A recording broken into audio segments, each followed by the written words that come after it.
Ada sebuah tradisi yang unik dalam berbuka puasa di Aceh, yaitu takjil khas Aceh yang telah disiapkan di Masjid Raya Baitur Rahman, Banda Aceh. Untuk selengkapnya kita akan bergabung bersama dengan rekan kami Al-Hadi Habibi langsung dari Banda Aceh untuk informasi selengkapnya.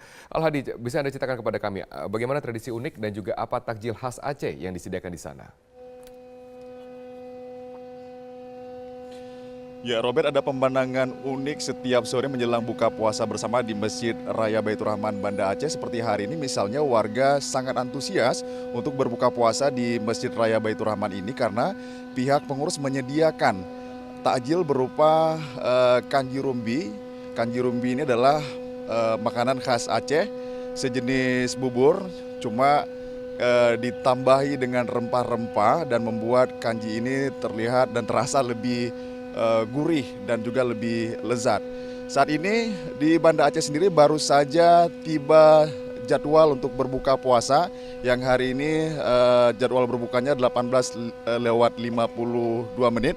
Saat ini kita bisa lihat bersama masyarakat di Kota Banda Aceh sedang berbuka di sini karena memang pengurus Masjid Raya menyediakan secara gratis. Selain kanji rumbi, pengurus juga menyediakan menu lainnya yakni ada teh, terus kemudian ada juga kopi Aceh dan ada juga timun ya. Dan warga di Banda Aceh ini menjadikan Masjid Raya Baitur Rahman Banda Aceh ini sebagai lokasi ngabuburit juga jelang berbuka puasa.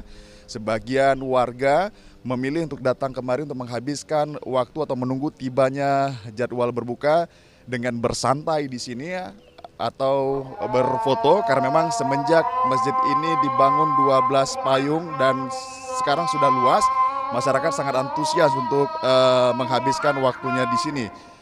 Dan di dalam masjid banyak juga warga yang beriktikaf ataupun juga melakukan tadarus atau pengajian untuk menunggu waktunya berbuka puasa. Robert?